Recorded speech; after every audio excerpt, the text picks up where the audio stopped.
Alright mga amigos, former world champion at dating pound for pound fighter na si Guillermo El Chacal Rigondo. Ginagabayan ngayon ng WBC Super Middleweight Interim Champion na si David Benavidez sa kanyang pagsasanay. Sa darating na Hunyo nga po mga amigos, nakatakdang labanan ni David Benavidez. Itong si former WBC World Light Heavyweight Champion Alexander Gvozdyk, kilalang stablemate ni Saul Canelo Alvarez.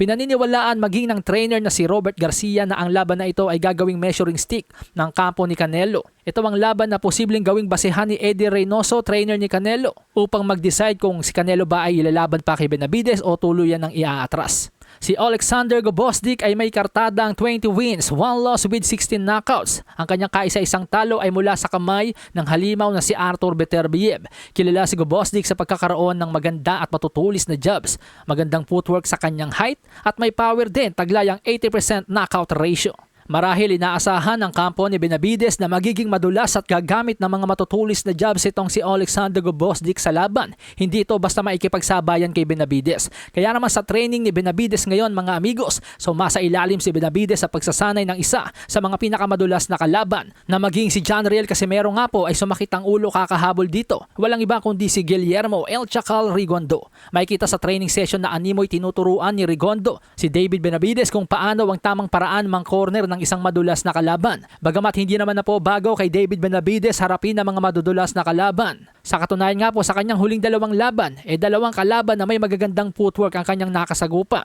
si Caleb Plant at si Demetrius Andrade. Pero syempre malaking tulong pa rin para kay David Benavidez kung makakakuha siya ng mga tips mula sa mga master talaga ng ganitong klaseng estilo, tulad ni Guillermo Rigondo.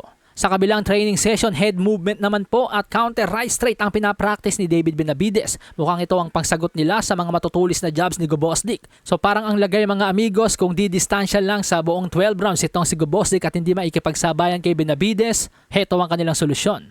Mga head movements para hindi masyadong tamaan na matutulis na jabs at kapag nakalapit, counter right straight.